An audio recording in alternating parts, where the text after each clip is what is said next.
नमस्कार दोस्तों, मैं सोहन सिंह एक बार अपने YouTube चैनल पर पुनः आपका स्वागत करता हूं। आज मैं कक्षा 10 के जो चैप्टर नंबर 4 पहले से स्टार्ट हुआ है उसी चैप्टर को आगे कंटिन्यू करते हुए उसके कुछ सवाल करूंगा। उन सभी सवालों को आप ध्यान से समझना क्योंकि ये सभी क्वेश्चंस बोर्ड एग्जाम के हिसाब से बहुत इंपॉर्टेंट हैं, मोस्ट इंपॉर्टेंट क्वेश्चंस हैं। ठीक है, ध्यान से समझना। चलिए शुरुआत करते हैं बिना टाइम को वेस्ट किए। हमारे पास एक पहला सवाल है और ये प्रश्नावली 4.3 का एक सवाल है। इस क्वेश्चन में हमें कहा गया है कि एक क्लास टेस्ट में सैफाली के गणित और अंग्रेजी में प्राप्त किए गए अंकों का योग 30 है। ठीक है, एक लड़की है, उसने 2 टेस्ट दिए, एक अंग्रेजी का टेस्ट दिया और एक गणित का टेस्ट दिया, और उन दोनों टेस्ट में मिलाकर उसे कितने नंबर मिले हैं? 30। लेकिन हमें ये क्लियर नहीं है कि उसे गणित में कितने अंक मिले हैं और उसे अंग्रेजी में अलग से कितने अंक मिले हैं, लेकिन हमें ये पता है कि दोनों में मिलाकर उसे 30 अंक मिले हैं। ठीक, तो ये तो सिंपल है, हम उसे अलग अलग मान लेंगे। गणित के नंबर को x मान लेंगे तो जो अंग्रेजी के नंबर है वो हो जाएंगे 30 - x, क्योंकि दोनों का टोटल 30 है तो हमने गणित के अंक x मान के अंग्रेजी के अंक निकल जाएंगे 30 - x। क्लियर है, वो कंडीशन लिख लेंगे। फिर आगे उसने कहा है यदि उसको गणित में 2 अंक अधिक और अंग्रेजी में 3 अंक कम मिले होते। ठीक है, गणित में 2 अंक ज्यादा मिलते और अंग्रेजी में 3 अंक कम मिलते तो उनके अंकों का गुणनफल 210 हो जाता। चलिए पहले क्वेश्चन की कंडीशन पढ़ के सवाल बनाते हैं। ठीक है, क्वेश्चन नंबर इसमें तो किताब में आपको दिया हुआ है 5। हम मान लेंगे माना गणित में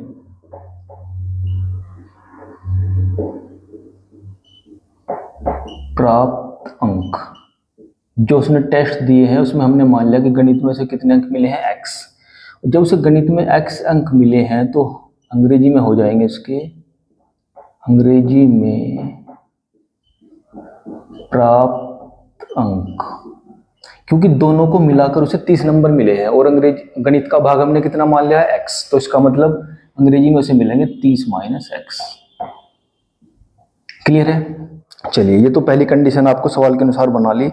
फिर उसने कहा कि यदि उसको गणित में 2 अंक ज्यादा मिलते, फिलहाल उसके गणित में कितने अंक है? x, तो यदि उसे गणित में 2 अंक ज्यादा मिलते, यदि गणित में 2 अंक अधिक मिले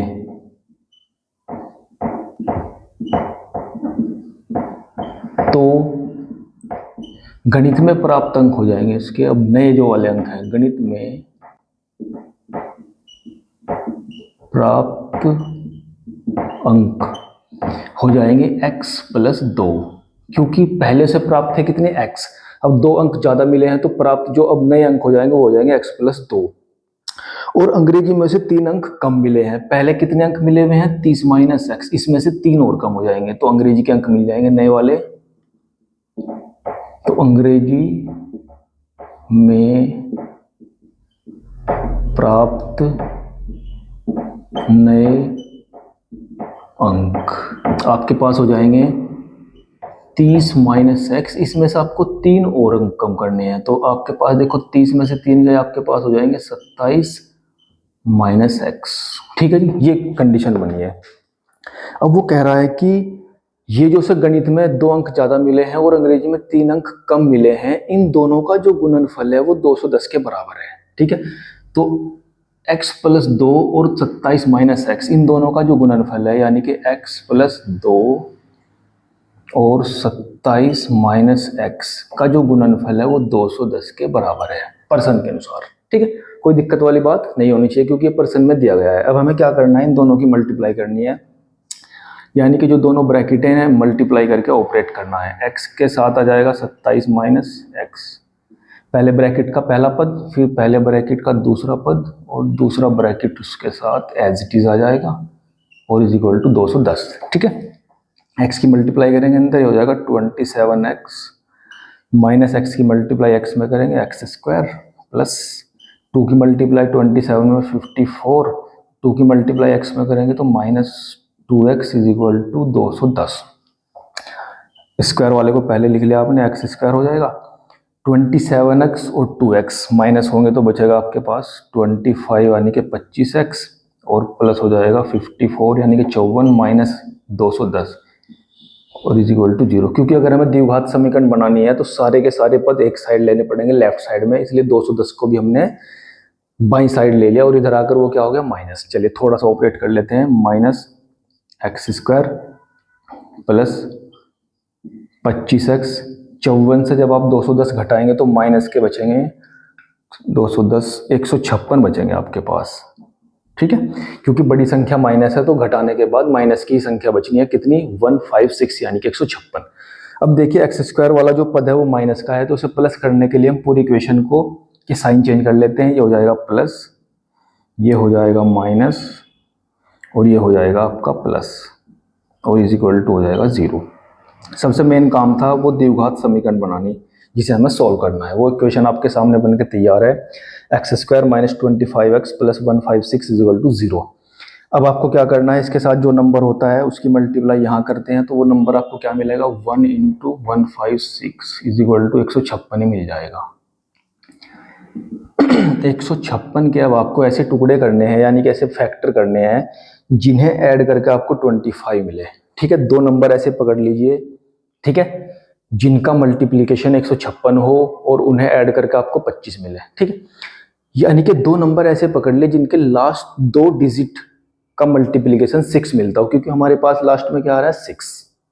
तो जैसे मैं मान लिया ले लेता हूँ 15 और 10, क्योंकि दोनों को जोड़ के 25 आएगा, लेकिन जब आप उनके लास्ट दो डिजिट की मल्टीप्लाई करेंगे तो 0 मिलेगा। इसका मतलब वो हमारे किसी काम का नहीं है। और कोई नंबर ले लेते हैं, जैसे आपने ले लिया 16 और 9, 16 और 9 25 होते हैं, लेकिन अगर आप 9 की और 6 की मल्टीप्लाई करेंगे तो लास्ट में 4 आएगा, वो भी हमारे काम का नहीं है। तो ऐसे दो नंबर हमें मिलेंगे 13 और 12, क्योंकि इसके लास्ट जो दो डिजिट हैं उनका मल्टीप्लाई आएगा 6। तो कोशिश करके देखते हैं, क्योंकि उससे हमारा क्लियर हो जाएगा कि ये है या नहीं है।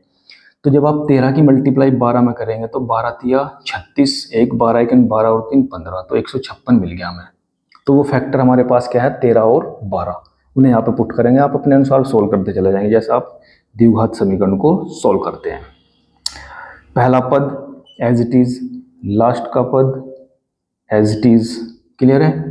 बीच में ब्रैकेट, यहाँ पर x, जो ब्रैकेट के अंदर संख्या आएंगी वो आपकी आएंगी जो आपने सर्च की है, यानी कि 13 प्लस 2 आ जाएगा। आपको पता है जब ब्रैकेट के बाहर माइनस होता है तो अंदर के साइन चेंज हो जाते हैं। ये हो जाएगा 13x, ये हो जाएगा माइनस 12x और प्लस 156 और इज इक्वल टू आपका हो गया 0। फिर हम दो के पेयर बनाएंगे। पेयर बनाने से इन दोनों से क्या कॉमन आ जाएगा x, क्योंकि इन दोनों में सिर्फ x ही कॉमन है, संख्या कोई कॉमन नहीं बन रही है। तो यहाँ आपके पास आ गया x माइनस 13। इन दोनों से हम कॉमन लेंगे। देखिए जो इस संख्या का यानी कि इस पद का जो चिन्ह होता है वो तो कॉमन आता ही आता है, क्लियर। ये जो 12 है इसे 156 को हम लिख लेते हैं, देखिए ध्यान से, 12 गुना 13। ऐसा करने से हमें क्या होगा, 12 कॉमन आ जाएगा। चलिए 12 कॉमन आ गया, यहाँ बच गया आपके पास x, क्योंकि हम ब्रैकेट के बाहर माइनस ले चुके हैं इसलिए प्लस हो गया और ये हो जाएगा माइनस का, यहाँ पर वो क्या बचेगा 13 और इज इक्वल टू 0। ठीक है भाई, चलिए दोनों से x माइनस 13 आ चुका है कॉमन, x माइनस 13 ये वाला ब्रैकेट कॉमन और x minus 12 is equal to 0। ठीक है, देखिए आपने इसके फैक्टर कर दिए, दोनों 0 के इक्वल हैं। अब यहाँ से हम दोनों को 0 के इक्वल रख के x की वैल्यू फाइंड कर लेंगे। पहला आपका फैक्टर है x minus 13 is equal to हो जाएगा 0, यानी कि x की वैल्यू यहाँ से आ गई 13, क्योंकि इधर ये माइनस है, इधर आकर क्या हो जाएगा प्लस, क्लियर है। अब दूसरा को करेंगे। दूसरा फैक्टर हमारे पास है x minus 12 is equal to 0, तो यहाँ से x की वैल्यू निकलेगी x इज इक्वल टू 12। तो हमें x की ही वैल्यू निकालनी थी। देखिए अगर हम यहाँ पर दो कंडीशन बनेंगे, एक बार अगर हम x की वैल्यू यानी कि 13 लेंगे तो उसके गणित में कितने हो जाएंगे 13, और 13 को हम 30 में से माइनस करेंगे तो आ जाएंगे 17। इसका मतलब अगर उसके गणित में 13 अंक होंगे तो अंग्रेजी में हो जाएंगे 17 अंक, क्योंकि 30 से माइनस करके दूसरे के अंक निकल जाएंगे। अगर हम गणित में उसके अंक लेंगे 12 तो 30 में से 12 को माइनस करके हमारे पास अंग्रेजी के अंक बचेंगे 18। तो इस तरीके से वहाँ पर हमें दो केस मिलेंगे, क्योंकि हमारे पास x की कितनी वैल्यू है 2, अगर यहाँ x की 2 वैल्यू है तो हमें वहाँ भी 2 ही वैल्यू मिलेंगी अलग अलग अंकों की, क्लियर है। तो इस तरीके से हमने क्वेश्चन को समझा, ध्यान से देख लीजिए और वीडियो को पॉज करके क्वेश्चन नोट कर लीजिएगा, क्योंकि अब मैं अगला क्वेश्चन और बताने वाला हूँ। ठीक है, नोट कर लीजिएगा ध्यान से। अब मैं आगे बढ़ता हूँ, क्वेश्चन नंबर 6 करेंगे। बहुत ही ध्यान से समझिएगा। इसी आधार पर बहुत सारे क्वेश्चन आ सकते हैं जिन्हें आप बहुत इजीली कर लेंगे। द्विघात समीकरण सॉल्व करने आपको आई गई है, बस मेन चीज है क्वेश्चन को समझ के द्विघात समीकरण बनाना। क्वेश्चन नंबर नेक्स्ट है, एक आयताकार खेत का विकर्ण, आयताकार, ठीक है। पहले हम एक आयताकार खेत बनाते हैं। आज आपको खेत में ले चलते हैं भैया। ये रहा आपका खेत। आयताकार खेत का मतलब एक ऐसी आयताकार आकृति है, ये आयत के आकार का एक खेत है। तो आयत होता क्या है? आयत एक्चुअल में होता है एक ऐसा चतुर्भुज जिसकी आमने सामने की भुजाएं पहले तो बराबर होती हैं, आमने सामने की भुजाएं बराबर, और इसके अलावा इसके सारे के सारे कोण 90 डिग्री के होते हैं। ये मेन चीज होती है इसकी। ये तभी आयत बनेगा जब इसके सारे के सारे एंगल 90 डिग्री के हो जाएंगे। क्लियर? आमने सामने की भुजाएं बराबर होने के साथ साथ। तो ये एक आयताकार खेत है। इसमें से ने कहा है कि इस खेत का जो विकर्ण है, क्या है? विकर्ण। विकर्ण होता है अगर हम आमने सामने के शीर्ष को आपस में मिला देते हैं। इसे यहां से मिला देते हैं, देखो ये एक विकर्ण, इधर से दूसरा आ जाएगा। दूसरे को बाद में देखेंगे, पहले एक की बात कर लेते हैं। जो आयत होता है उसके चारों कोण 90 डिग्री के होते हैं, आमने सामने की भुजाएं आपस में बराबर होती है। हमें कहा गया है कि इसका जो विकर्ण है, क्या है? विकर्ण है, वो उसकी छोटी भुजा से 60 मीटर अधिक है। इसका जो विकर्ण है वो छोटी भुजा से 60 मीटर अधिक है, लेकिन छोटी भुजा तो हमें पता ही नहीं है। तो इसका मतलब जो नहीं पता हम क्या कर लेते हैं, मान लेते हैं। क्वेश्चन नंबर 6 है हमारे पास। माना आयताकार खेत की छोटी भुजा बराबर x मीटर है कि सेंटीमीटर है भैया? मीटर है, ठीक है।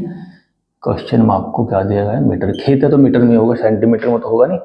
तो छोटी भुजा कितनी होगी हमारे पास? इसकी x। उसने कहा है कि जो उसका विकर्ण है वो छोटी भुजा से 60 मीटर ज्यादा है, यानी कि कितना हो जाएगा? x plus 60। विकर्ण कितना हो जाएगा भैया?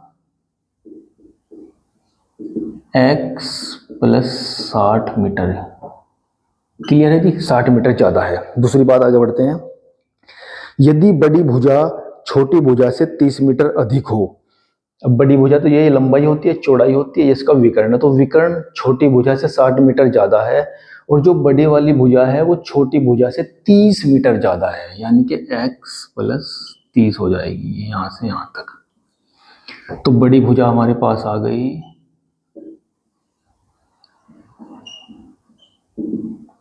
x plus 30 metre.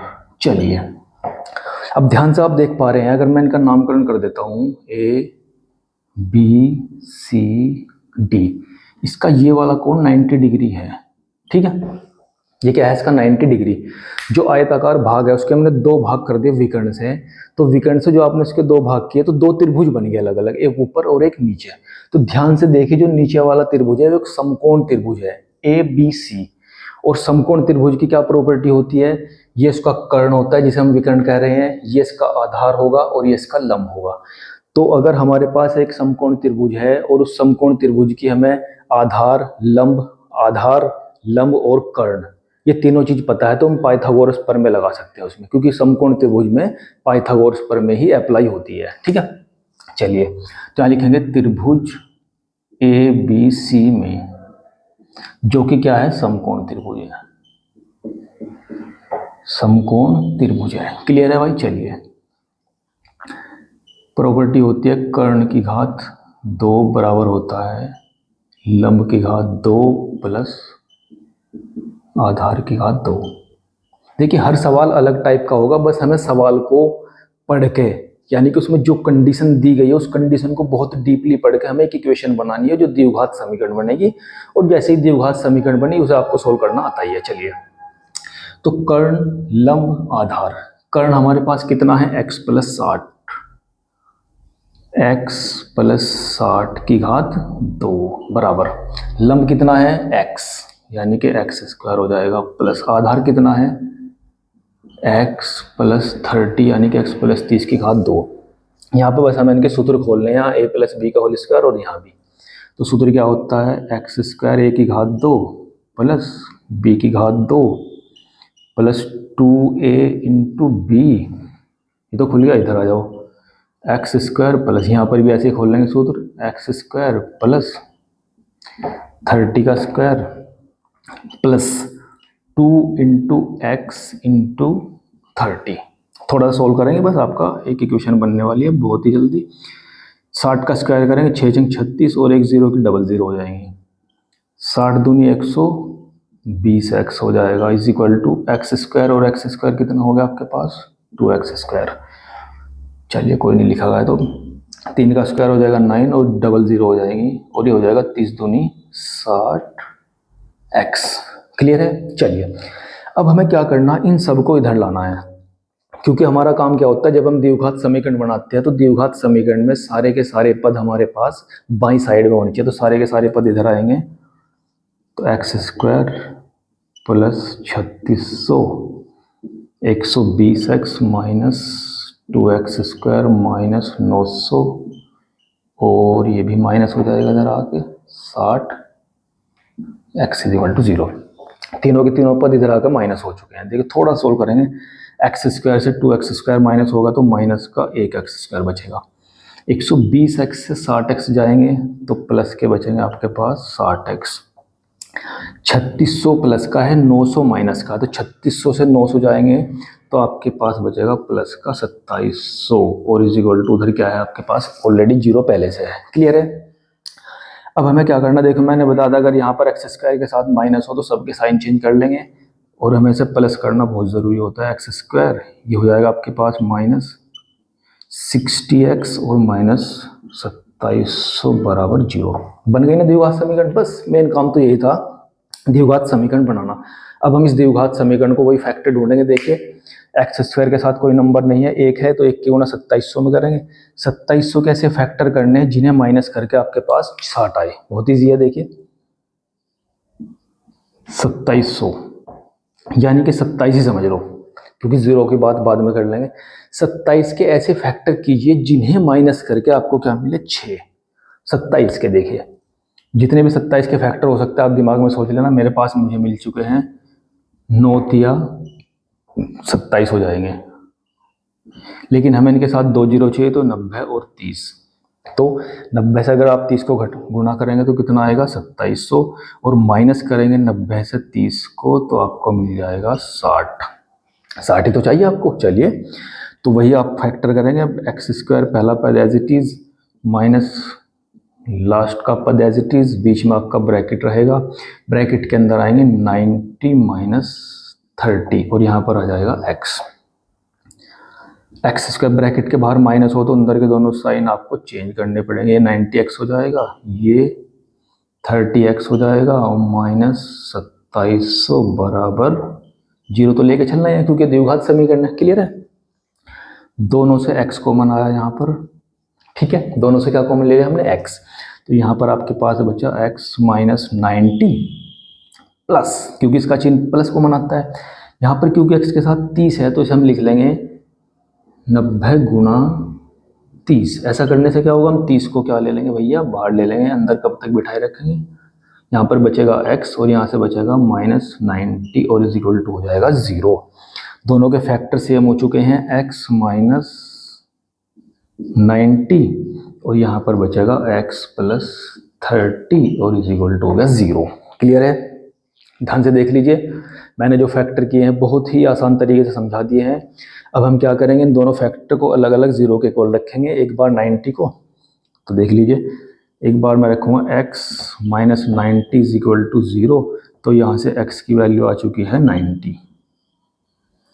और एक बार मैं x plus 30 is equal to रखूँगा 0, और यहाँ से x की वैल्यू आ जाएगी माइनस 30, जो कि पॉसिबल नहीं है क्योंकि x हमारे पास एक भुजा की लंबाई है और लंबाई कभी भी माइनस में नहीं आ सकती। इसका मतलब ये वाला आंसर तो हमारा रॉन्ग हो जाएगा। हमें क्या लेना पड़ेगा, x is equal to 90। x is equal to 90। अगर आपने x इज इक्वल टू 90 निकाल लिया है तो वेरी क्लियर हो जाएगा। देखिए इसकी चौड़ाई कितनी आ गई 90 मीटर, लंबाई कितनी आ गई 90 में 30 और जोड़ दीजिए 120 मीटर। ठीक है, यहाँ रख लीजिए। देखिए ध्यान से ये हो गया आपका 60 नहीं 60 कह रहा हूँ 90 मीटर। ये 90 प्लस 30 बराबर हो जाएगा 120 मीटर, और ये 90 प्लस 60 बराबर हो जाएगा 150 मीटर। तो इस तरीके से आप इस आयताकार खेत की सारी भुजाएं निकाल लेंगे। और यही आपसे पूछा गया होगा, उसने पूछा है कि उस खेत की सभी भुजाएं निकालिए, तो उस खेत की भुजाएं आपके सामने रखी है। बहुत ही आसान तरीके से आपको समझा दिया गया है। बहुत ही इंपॉर्टेंट क्वेश्चन है, ध्यान से समझ लीजिएगा। ये समझ लीजिए कि इस तरीके का क्वेश्चन पेपर में आपको 6 नंबर में कम से कम पूछा जाएगा। ठीक है, नोट कर लीजिएगा, क्योंकि मुझे भी एक क्वेश्चन और कराना है। ध्यान से नोट कर लीजिएगा, फिर आगे चलते हैं।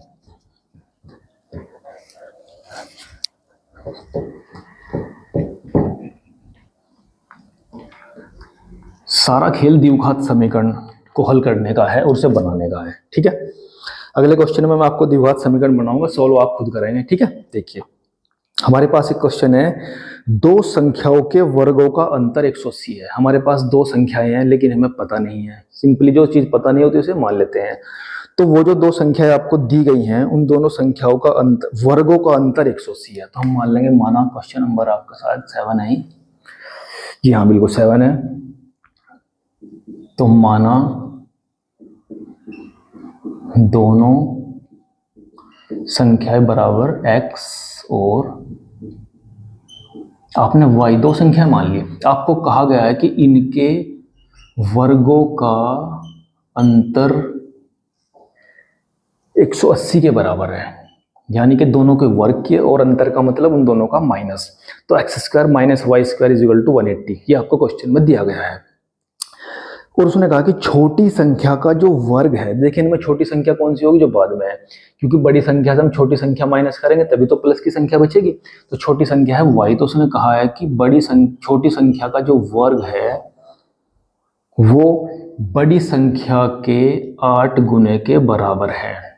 पहली कंडीशन क्या दी कि जो दो संख्याएं आपके पास है उनके वर्गों का जो अंतर है वो 180 के बराबर है। और दूसरी कंडीशन दी गई है कि जो बड़ी छोटी संख्या है उसका जो वर्ग है वो बड़ी संख्या के 8 गुने के बराबर दिया गया है। क्लियर है, ये समीकरण नंबर फर्स्ट और ये समीकरण नंबर आ गया आपकी सेकंड।